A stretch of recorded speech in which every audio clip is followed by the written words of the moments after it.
Em nome do Pai, do Filho e do Espírito Santo. Amém. Reflexão do dia 11 de abril de 2026, oitava de Páscoa, sábado. Cor litúrgica branco. Santo do dia, Santa Gema Galgani, a Virgem intercessora dos farmacêuticos. Gema, conforme o nome original em italiano, teve uma curta existência nessa terra.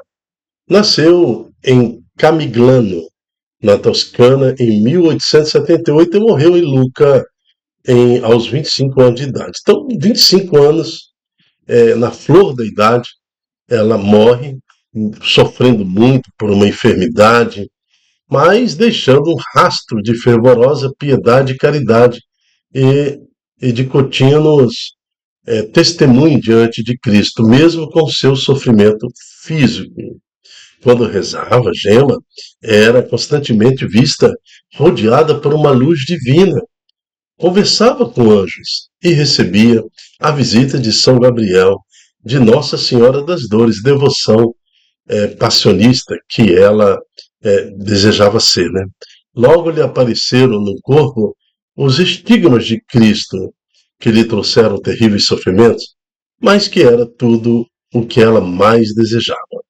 Imediatamente após sua morte, começou a devoção e veneração à Virgem de Lucca, como passou a ser conhecido. Então, registradas muitas graças operadas com a intercessão de Gema Galgani, que foi canonizada em 1940 pelo Papa Pio XII, que a declarou modelo para a juventude da Igreja, autorizando sua festa litúrgica para o dia de sua morte. Santa Gema Galvani, a Virgem intercessora dos farmacêuticos, intercedei por nós. Vamos preparar o nosso coração para ouvirmos e contemplarmos a palavra do Senhor. Leitura dos Atos dos Apóstolos. Naqueles dias, os chefes dos sacerdotes, os anciãos e os escribas ficaram admirados ao ver a segurança com que Pedro e João falavam, pois eram pessoas simples e sem instrução. Reconheciam que eles tinham estado com Jesus. No entanto, viam, de pé, junto a eles, o homem que tinha sido curado. E não podiam dizer nada em contrário. Mandaram que saíssem para fora do sinédrio e começaram a discutir entre si. O que vamos fazer com esses homens? Eles realizaram um milagre claríssimo, e o fato tornou-se de tal modo conhecido por todos os habitantes de Jerusalém que não podemos negá-lo. Contudo, a fim de que a coisa não se espalhe ainda mais entre o povo, vamos ameaçá-los para que não falem mais a ninguém a respeito do nome de Jesus. Chamaram de novo Pedro e João e ordenaram-lhes que, de modo algum, falassem ou ensinassem em nome de Jesus. Pedro e João responderam: Julgai vós mesmos se é justo diante de Deus que obedeçamos a vós e não a Deus. Quanto a nós, não nos podemos calar sobre o que vimos e ouvimos. Então, insistindo em suas ameaças, deixaram Pedro e João em liberdade, já que não tinham meio de castigá-los por causa do povo, pois todos glorificavam a Deus pelo que havia acontecido. Palavra do Senhor, graças a Deus. Salmo 117. Dou-vos graças, ó Senhor, porque me ouvistes. Dou-vos graças, ó Senhor, porque me ouvistes. Dai graças ao Senhor, porque Ele é bom, eterna é a sua misericórdia. O Senhor é minha força e o meu canto, e tornou-se para mim o Salvador. Clamores de alegria e de vitória ressoem pelas tendas dos fiéis. Dou-vos graças, ó Senhor, porque me ouvistes. A mão direita do Senhor fez maravilhas. A mão direita do Senhor me levantou. A mão direita do Senhor fez maravilhas. O Senhor severamente me provou, mas não me abandonou às mãos da morte. Dou-vos graças, ó Senhor, porque me ouvistes. Abre-me, vós, abre-me as portas da justiça. Quero entrar para dar graças ao Senhor. Sim, esta é a porta do Senhor. Por ela só os justos entrarão. Dou-vos graças, ó Senhor, porque me ouvistes, e vos tornastes para mim o Salvador. Dou-vos graças, ó Senhor, porque me ouvistes. Proclamação do Evangelho de Jesus Cristo segundo Marcos. Glória a vós, Senhor. Depois de ressuscitar na madrugada do primeiro dia após o sábado, Jesus apareceu primeiro a Maria Madalena, da qual havia expulsado 7 demônios. Ela foi anunciar isso aos seguidores de Jesus, que estavam de luto e chorando. Quando ouviram que ele estava vivo e fora visto por ela, não quiseram acreditar. Em seguida, Jesus apareceu a 2 deles, com outra aparência, enquanto estavam indo para o campo. Eles também voltaram e anunciaram isso aos outros. Também a estes não deram crédito. Por fim, Jesus apareceu aos 11 discípulos enquanto estavam comendo. Repreendeu-os por causa da falta de fé e pela dureza de coração, porque não tinham acreditado naqueles que o tinham visto ressuscitado. E disse-lhes: Ide pelo mundo inteiro e anunciai o Evangelho a toda criatura. Palavra da salvação. Glória a vós, Senhor. Então vamos entender por que os apóstolos não acreditam em Maria Madalena, por que os apóstolos não acreditam nos 2 discípulos de Emaús, por que eles não acreditam no testemunho daqueles que viram Jesus ressuscitado, porque eles estavam de luto, chorando. Então, Maria Madalena também passa por essa dificuldade. Ela chora do lado de cá do túmulo, e do lado de lá, Jesus Cristo ressuscitado. Mas a dor de Maria é tão grande que ela fica cega e surda. Ela não consegue compreender, porque ela deu valor demais ao seu sofrimento acima da presença de Deus. Então nós somos egoístas no nosso sofrimento. Para nós, o que nós passamos, isso aí é tudo, é maior do que Deus. Como que Deus vai poder me ajudar nesta dívida financeira? Como que Deus vai poder me ajudar nesta doença, né? Nesta dificuldade, neste abandono, nessa situação que eu estou vivendo? Porque eu sofro, e o meu sofrimento é maior que Deus. Então nós estamos aí diante dos apóstolos, que estão de luto e chorando pela morte de Jesus. Então, mesmo que as pessoas testemunhem e que o próprio Cristo apareça ressuscitado, eles têm dúvida, né? Então, olha só como Jesus chega, atravessa uma parede, né? Aí, no seu corpo emite esta luz divina. Aí Jesus repreende, né? Então eles não dão crédito. Por fim, Jesus apareceu, no versículo 14, aos 11 discípulos, enquanto estavam comendo, repreendeu-os por causa da falta de fé e pela dureza de coração, né? Porque no nosso sofrimento, nosso coração fica duro. Nós ficamos cegos e surdos para a presença de Deus em nossa vida. E não foi diferente com os apóstolos. Quando eles perceberam que o sofrimento faz parte da vida cristã, né? Então eles aceitam a verdade de que Cristo ressuscitou e de que, para que eles também ressuscitem, eles vão ter que encontrar a morte, vão ter que passar pela cruz. Cada um pega a sua cruz e me siga. Começar a compreender, quando Jesus soprou sobre os apóstolos o Espírito Santo, aí agora, sem medo nenhum, eles começam a anunciar Jesus. Vamos ver aqui a primeira leitura, né? Então, logo depois da ressurreição de Jesus, quando ele também sobe aos céus e deixa no valor de Pentecostes o seu Espírito para toda a igreja. Anteriormente, ele soprou sobre os apóstolos. Agora, em Pentecostes, ele derrama o seu Espírito para toda a igreja, todos, nós, leigos, apóstolos, todo mundo. Anteriormente, ele soprou sobre os apóstolos.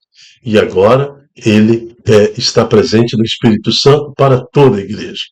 E, nessa situação, João e Pedro vão proclamando os favores de Deus, a autoridade do Senhor, a manifestação de Cristo ressuscitado. Um paralítico é novamente curado, né, colocado de pé, e agora eles são ameaçados pelas autoridades religiosas da época. Mas só que os doutores da lei, os fariseus, os saduceus, os mestres da lei, então eles estão escandalizados, porque João e Pedro, principalmente Pedro, não têm a letra, eles são iletrados, eles não têm a alfabetização sequer, ler e escrever. Então, agora eles estão demonstrando diante das autoridades um conhecimento das Escrituras profundo, porque foi dado pelo Espírito Santo. Vocês já viram na igreja pessoas simples, que têm dificuldade com concordâncias verbais, que têm muita dificuldade de se expressar, mas são profundamente comunicadores da presença do Espírito Santo. Falam na simplicidade e impressionam o nosso coração. É Cristo que toca na nossa alma quando aquele homem, aquela mulher tão simples fala, né, e prega e anuncia Jesus. Então, isso que está acontecendo agora com João e Pedro. O jeito deles falar ainda é aquela característica de homem culto, né? Pescador, raiz. Então, eles não têm letra, não têm cultura, mas dominam os assuntos das Escrituras, porque Cristo dá a eles toda a capacidade no Espírito, para que nesse dom do Espírito eles possam proclamar as revelações, profecias, dom de discernimento, todos os dons, os 7 dons que foi derramado em Pentecostes à igreja. Então eles estão falando ali, e eles ficam impressionados. Como é que pode esses homens, né, falar dessa forma e nos impressionar? Então isso tudo faz com que eles recuem. Mas na primeira leitura, recuem de prender Pedro e João. Mas na primeira leitura me chama a atenção. Eles já não queriam mais castigá-lo e nem prender por causa do povo, pois todos glorificavam a Deus pelo que havia acontecido. Veja, então as forças deste mundo, o anticristo que já está, né, também no meio de nós, querem destruir a igreja.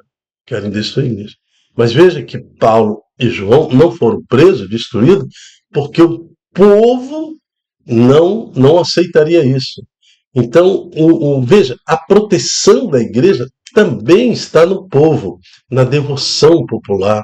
Então, essas manifestações públicas, toda vez que a igreja, veja esse tempo agora de Quaresma, Semana Santa, agora nós vamos ver o tempo de Pentecostes.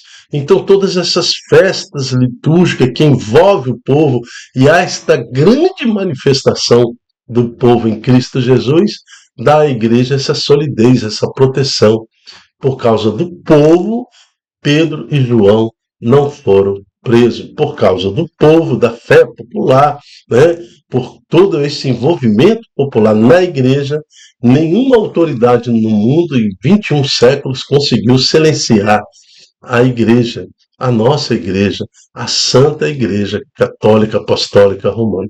Então vem de muito tempo, mesmo todas as variações do sentido de ser igreja na época da Revolução Protestante até os dias de hoje, mas a igreja como um todo, como um rebanho do Senhor, embora ela não seja perfeita, mas ela nunca foi silenciada e não será silenciada por causa do povo que está envolvido. Então, qualquer sistema econômico, político, de interesse escusos que queiram silenciar a igreja, em respeito também ao povo, eles não têm êxito nos seus projetos de silenciar a igreja. Então veja a nossa importância nesse tempo e nessa liturgia de hoje.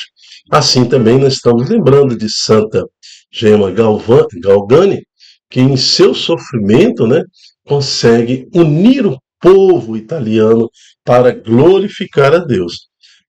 Então, o sofrimento faz parte do nosso estar com Deus. E na medida que o Evangelho de hoje nos revela o entendimento dos apóstolos, sim, então agora esse sofrimento, essa dor, esse luto que eu vivo por causa do Cristo que foi crucificado, eu agora transformo ele em combustível para que no ressuscitado eu anuncie o Senhor. Veja, da dor dos apóstolos surge um potencial que converteu o mundo para Cristo, anunciando Cristo Jesus. Jesus disse-lhe: ide por todo o mundo inteiro, anunciai o Evangelho a toda criatura. E o Evangelho é isso, que Cristo se sacrificou por nós, derramou seu sangue para a libertação dos nossos pecados. E todo aquele que morreu no batismo em Cristo vive eternamente na ressurreição com Cristo. Este é o Evangelho, né, que tem que ser anunciado em todo o mundo.